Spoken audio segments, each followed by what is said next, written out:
Welcome to Midnight in America, your source for the most provocative global affairs content on the internet.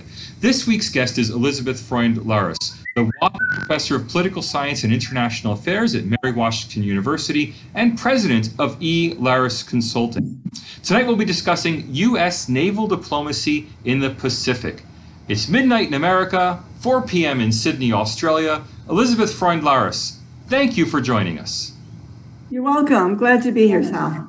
Great. And let's just start off. I'm curious, and I think anyone watching will be also, what is naval diplomacy? Okay. Naval diplomacy is actually the use of maritime power to threaten the use of force, short of war. So a nation state uses naval diplomacy to influence events in the pursuit of its national interests. The term dates back to naval historian and geostrategist Sir Julian Corbett. What's the name? And he just Julian Corbett. Corbett. Oh, Julian Corbett.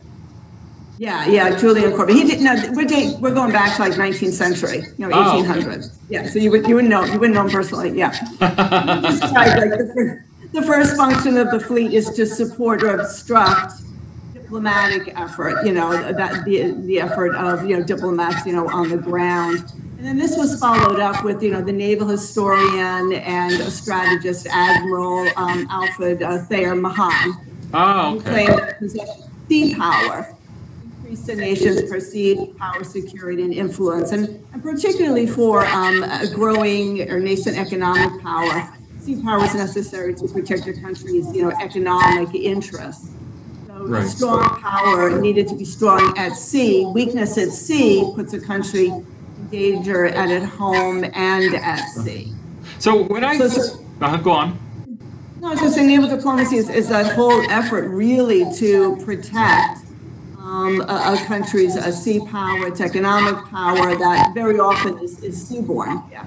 Now, when I think of naval diplomacy in the Pacific, the first thing that comes to mind for me is it Matthew Perry and the do I have the right Perry? Perry, yeah.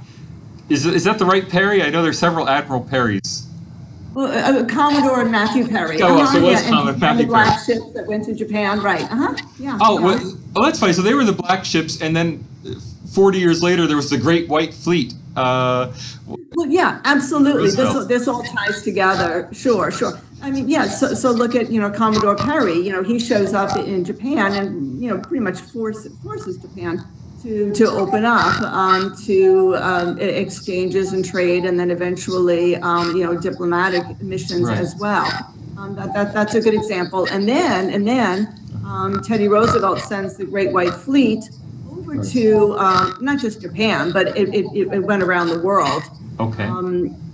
After the I believe it was the I remember which Russo-Japanese War, where Japan was victorious. And the United States is looking and is saying, we need to show our power to this rising maritime power in the Asia Pacific. And we need to, demonstrate that we are powerful, not just in the Western Hemisphere, but, around the globe. I hope you don't mind my starting with the history, but I just find the history so fascinating. I know you're not an historian, so don't feel you have to know the answer to this, but hearing you talk, it just struck me.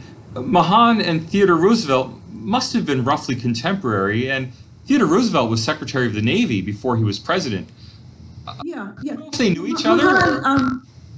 Mahan is somewhat credited with development, modernization, growth of the U.S. Navy. His ideas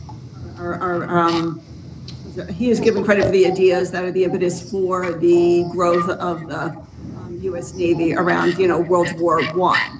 Okay.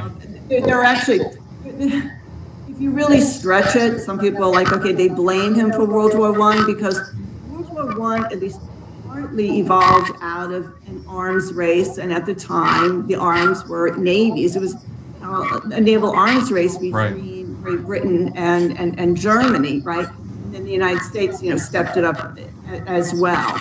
So yeah, Mahan and Roosevelt, they all tie together. Right. Now, I guess we can bring that forward to today because the South China Sea seems like it's always in the news, China's island building in the South China Sea, and for that matter, I know with the budget deal that was passed just early hours of Friday morning in the U.S., contained, I think, a lot of money for U.S. naval construction. Pentagon. Definitely, because I mean, are those related? Like are people? Absolutely. So I mean, I'm as far away from Washington as you can get. You're on the opposite side of the world in Sydney, Australia. You're in the D.C. suburbs. What's going on? Yeah, do you want the short version of a long story? We have half an hour. Yeah. I mean, you know this whole issue of sequestration, right? You know, right. we went. But explain it for anyone who's listening who may not know what sequestration. Okay, sequestration. Oh gosh. All right. As you know, Congress and the executive branch very often disagree on budgetary issues, right? Congress needs to authorize. I should step back. Usually, the executive branch prepares a budget. It's supposed to prepare a budget, presents it to Congress. Congress authorizes spending and then appropriates spending. But very often, budgets don't get passed because of partisan debates and differences between the legislature and the executive branch. So what happened a few years ago is that there was this impasse on a budget. And what was decided is that, to make a long story short, sequestration was across the board budget limitations on. It's actually a limitation on budget increases. Okay, and it was across the board. And so what it meant is that the Pentagon only increased budgets so much. It was a pretty severe cap. And this is like the short version of the long story. Okay. So what happens is, of course, we were involved in Iraq and Afghanistan, and then also with China's aggression in the Asia Pacific, Army, Navy, Air Force are looking at pretty limited budgets. Right. And so what happened over time is the Navy, in particular, because ships are decommissioned, vessels need to be modernized, etc. In reality, they took a pretty big hit. The U.S. is down on ships. So Navy, of course, wants well over 300. We're down under less than 300. And so finally, when Congress just got together, and passed the budget, just really a day or so ago. Navy in particular is finally getting the funding that it was deprived for so long, and this is at least partly, perhaps largely, because of China's naval modernization, which is significant. I mean, honestly, I was just teaching my students yesterday, and I said, look, when I was your age, when I was in the classroom, China's Navy was a bucket of bolts. It really. And now they have superior anti-ship missiles. They have carrier-killer missiles that they intend to use to deter the U.S. from taking action and for weakening U.S. Dominance in the Asia Pacific. So China's military modernization, particularly its naval modernization, has been substantial, and it's been very rapid, and it's of big concern to the United States and Asia. Right. I mean, I can imagine that naval building programs must be on extraordinarily long time cycles, because I mean, from conception to launching of a aircraft carrier must take like 20 years or something, right? How do they reconcile that with this budgeting process? Or now it seems like a monthly budgeting process, right? That every month there's a shutdown and a new budget deal. Yeah, well, it's a problem. Obviously, it's a problem, and China is observant, right? Right. China has Xi Jinping. It has an authoritarian government that says, okay, we're going to spend here, and we're going to throw a lot of money into it. China has over $3 trillion in foreign currency reserves. It has money. it has the intent, it has the desire. And they look at the United States, and we're disagreeing, and we're posing budget constraints on ourselves. And so we are disadvantaged is perhaps a little bit of a strong term, because right now and for the foreseeable future, we do have the preponderance of power in the Asia Pacific. We also have the allies that China does not have in the Asia Pacific. Right. So here South Korea. So here we get from naval to naval diplomacy, I guess. Sure. Yeah. Yeah. I mean, what is the U.S.? I mean, could you just give us a broad overview of the U.S. naval alliance structure in the Pacific? I mean, there's no Pacific NATO. So how? Right. And we're not going to see that anytime soon either. Right. Yeah. I mean, probably our strongest naval ally is Japan. Okay. And of course, we have tens of thousands of not just naval personnel there and Marines, but Air Force as well throughout the home islands of Japan and on Okinawa. Right. And then of course, with South Korea, of course, we have a naval alliance there as well. Now the Philippines, of course, was very significant when we had Subic Bay Naval and then Clark Air Force bases there. But those leases expired in the early 90s and then weren't renewed by the governments there. And then, as I understand it, the bases were essentially destroyed by a volcano anyway, or it might be the case. Yeah, but if they were still strategic bases that we were at, there could have been some workaround. Right? Okay. We would, So they weren't completely obliterated by lava or something. That they were. Yeah, not that I'm aware of. Yeah. Okay. Yeah, because actually the Filipino government tried to convert them into trading, zones, free zones, zones, things of that nature. But the point that I wanted to get to is we were out, when we were pushed off to Guam, and if you brought up a map, of the Western Pacific, Guam is just much more, further from. Right. From the South China Sea, from the East China, sea, and that whole area that is of, vital importance. So, but we do. The interesting thing about the Philippines now, of course, is under President Duterte.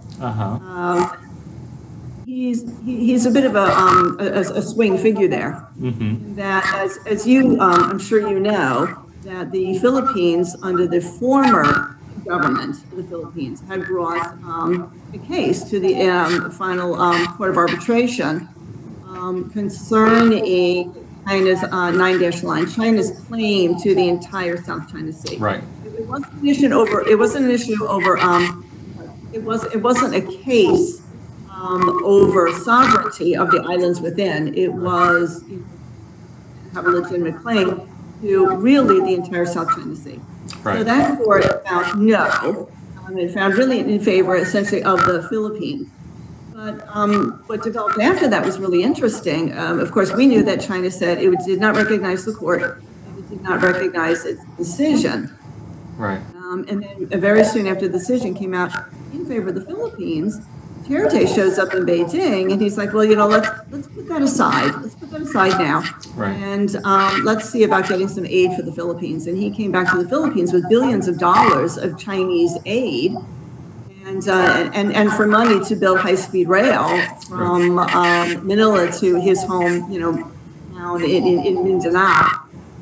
And so the United States really saw that Philippines under Duterte was starting to bandwagon with China rather than balance against China, with the United States. But note that the Philippine military and Navy was still very much in the U.S. court, so there was a bit of a division there. So the Philippines is still an ally partner. We still have an alliance, a military mutual alliance with them. But it's an interesting country to watch. So those are the majors, that Japan, Philippines, South Korea. What I'm watching now is U.S.-Vietnam diplomacy, bringing the Indian Ocean into it. India really, just until recently, did not want to have to choose sides, but increasingly is becoming nervous or publicly nervous, about China. So we're really bringing some new partners and friends into this, even though we don't have defensive alliances with them yet. Right. Now, I have a personal interest in this because I actually have a $100 bet with a friend that before the middle of the century, there will once again be a U.S. naval base in the Philippines. Is that in Vietnam? There will once again be a U.S. naval Cam Bay, or I don't know. It's possible. I don't know if the current, if the government's the same. But yeah, that is a joke. Well, let me ask from a strategic. Oh, go on, please. Yeah. No, I was going to say, hey, in Australia, there you've got about 1,000 or so Marines, right? In Darwin, that's right, in northern Australia. That's a relatively recent development. Yeah. So again, that's all naval diplomacy. The port visits. Of course, the war games, exercises, even like humanitarian, like with Vietnam, we're not carrying out war exercises, but we carry out like disaster at sea exercises. That's all a part of naval diplomacy. Now, I have to say, personally, I'm probably best on the economics, middle on the diplomacy, and worst on the military strategy side of things. I don't really understand the military needs. So that's what I'd like to ask you about. You mentioned Guam being very far back, in the Pacific Ocean, and we often talk about the first island chain, the chain of islands that includes, Japan, Okinawa, Taiwan, Philippines, as being the first major set of islands off the coast of Asia. I'm curious, how important is it for the U.S. Navy to have that presence? Like, if Subic Bay in the Philippines were still available as a U.S. naval base, would they want it, or would they rather be back safely at Guam, far off this first island chain? I'm curious what the strategy around this is. What does the Navy want if it had a wish list and could get it? Yeah. Let's think about why the Navy would be called in, right? What are like the flashpoint areas? Okay. So certainly Taiwan. Right. Taiwan is a flashpoint. Also disputes over the Spratlys in South China Sea. Right. Spratlys are claimed in part or in whole by 6 nation states, including China, Taiwan, Southeast Asian nation states. Right. Those are the more likely, I think, flashpoints. Okay. Now, the U.S. has, again, treaty alliances with the Philippines. Right. So if China were, let's say, to bust a move against, the Philippines, we would be called in, right? Right. If we're out in Guam, that's the Western Pacific. That's actually, I really wish I could bring up a map, because Guam, as far out as Guam is China's second island chain. Right. When you look at how far out that is, it's concerning to the Pentagon, and I mean, the Navy when I say the Pentagon. Right. And that China wants to have significant influence, if not control, that far out. So another flashpoint, as I mentioned, of course, is Taiwan. And Taiwan, as you said, is in the first island chain. You need to be able to get there fast. And Guam is a little bit of a ways out to, tug on over there. So, yeah, sure. If we could get back into the Philippines, I couldn't imagine, why we would say, no, we're just going to kind of hang out in Guam here. Well, I'm curious about this because, in an age of precision weapons, I could imagine the opposite argument also, that, you wouldn't want strategic assets to be too close to the opponent. And so Cam Ranh Bay would not be desirable, and Subic Bay would not be desirable because they're so close to China. I mean, maybe you'd want to put a little contingent there or rotate troops through there, like with the Darwin troops, or like Singapore, where U.S. ships make regular use of the port facilities in Singapore. But I could, if a military strategist told me, no, what we really want is to be, far back from there and only have temporary rotational presences in the region, I would believe that too. So like I could see the credibility. Yeah, I don't know, Sal. I mean, that's an interesting point. But if you wanted that, like, okay, so why do we have the naval bases? I mean, why is the Seventh Fleet at outside of Tokyo, Yokosuka? Right. You know, like, why do we? If we wanted to be away from the action, yeah, Australia would be a really nice place to be. But you know, what purpose does that serve to be away out of the action? You need to be able to project power, and you don't project power from sitting, out of the game, right? Right. And if you're the United States and you're trying to maintain the preponderance of power in the region, you have to, number one, be physically present. Right. You have to be able to make good on your threats, and also you have to be near your allies, because your allies, when the missiles start flying, your allies are right there too. Okay. You got to be protecting your allies. Now, I'm going to try an experiment and try to open a call-in line. I really don't know if it'll work. So let's give it a go. If anyone calls in, we'll give it a try. But while I put up the numbers, I want to ask you a question so you can maybe talk while I do this. I'm curious, the U.S. has, a very strong alliance with Japan, and the U.S. has a very strong alliance with Korea, but it seems like Japan and Korea have a lot of trouble working together when it comes to naval cooperation. How does that, could you just tell us about that, and how does that play into U.S. plans? I'm sorry. And in the meantime, I'll put up the numbers for the call-in line. So anyone who wants to call in, please go ahead. And Liz, if you could just tell us about the Korea-Japan situation. Okay. Of course, there was some historical animosity between Korea and Japan. But they do, I'm not sure you're saying that, like, naval cooperation, there's problems with naval cooperation, because the United States, Japan, and South Korea do engage in trilateral, multilateral naval exercises. One tremendous exercise is RIMPAC, and that involves the navies of many nations in the Asia Pacific. Is there a particular incident? Not an incident as much as Koreans have told me that they can work with the U.S., but they can't work with Japan. They can work in a multilateral, like RIMPAC is 30 countries, that's fine, but that they won't do joint training with Japan, that, there's political barriers to that. And again, I'll put up the number. If anyone wants to call in, please go ahead and give us a call. Right. That's interesting. It'll be interesting to see if that changes as the nature of threats change. Would a threat from North Korea bring them closer together? Would common threats, from China bring them closer together?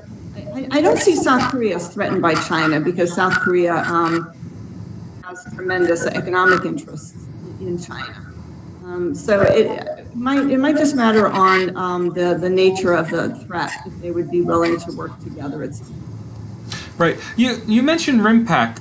Is that the exercise that happens in Hawaii or near Hawaii? Yeah. I was interested to hear that in the last few years, China has actually participated in RIMPAC, or maybe as an observer, or I don't know what the... Can you tell... Funny that you say as an observer. So please tell us. Time, of course, the observer ship that they sent was, a spy ship. So, I've talking with, China watchers in Washington, I get different views. One is kind of like, bring them into the game. Like China, for example, China is integrated in, the international organizations. It has a major seat at the table at, UN agencies and international organizations, IOs. And so, like, bring them in, so that they're kind of like part of the reindeer games. Right. And that's obviously a very colloquial way of putting it. But there are others that are very critical and saying, you're sending a mixed message, that China really is a potential adversary, and we're inviting them to the reindeer games. That's just that's confusing.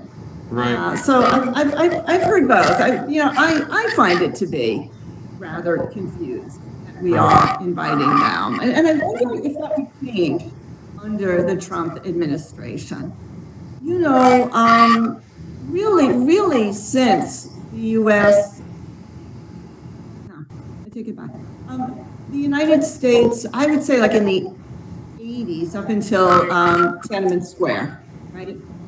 Really wanted to engage, cooperate with China, largely because we thought the more we engaged and cooperated with China, the more we would rub off on them. Right. They would be more like us politically. And then after '89 and into the '90s, and then now, especially with Xi Jinping, being elevated to Secretary General and President and staying there, we don't see that happening. Right. So I think some of those overtures where it's like, let's cooperate, we have common interests regarding, let's say, piracy and terrorism, North Korea, fishing, protections of fisheries and the environment and climate change.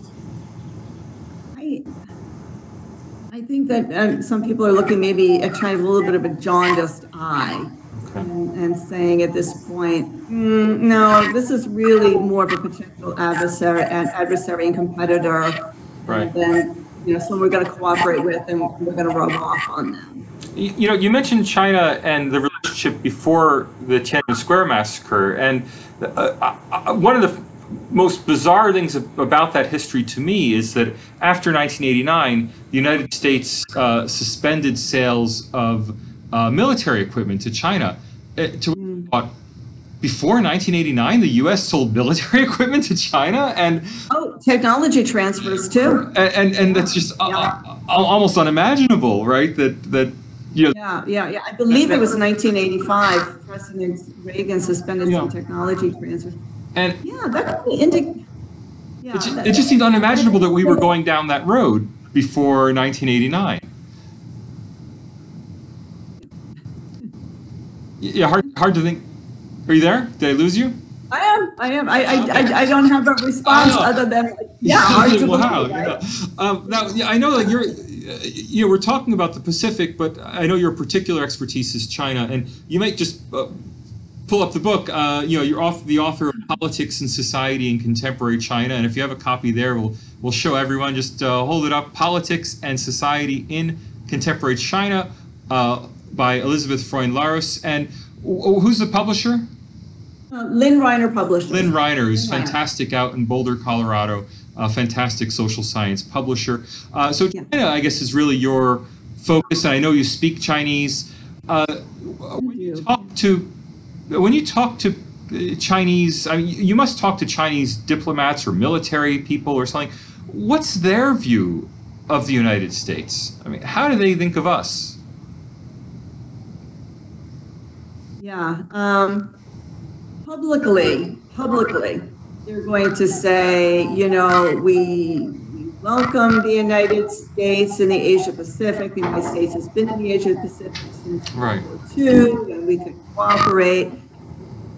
But beyond that, they really want the U.S. Okay, what it is they know they're not going to be able to force the U.S. out. What they mean is they want the U.S. to have much less influence in the region, and China wants to supplant the United States as the country that has the largest influence in the region. Right. And that we clearly can see through a whole pattern of behaviors, whether it be, declaring the entire South China Sea belonging to China. I remember in 1992 when the national legislature passed a law claiming the entire South China Sea. It was laughable, like, just pass a law and some, regional, piece of geography becomes yours.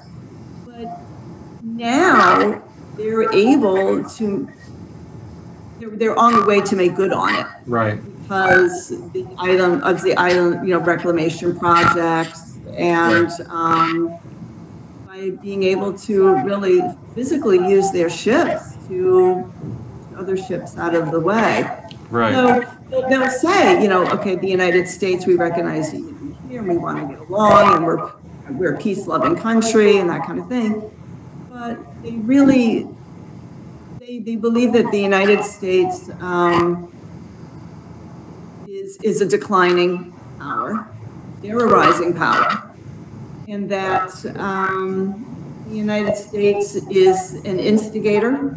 The United States was behind the Philippines bringing the case against China.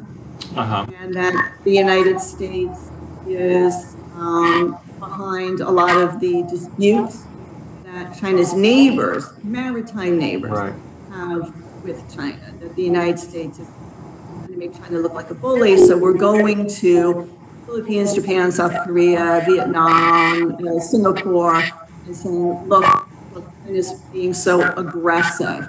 Right. You know, China's argument is that historically this was ours.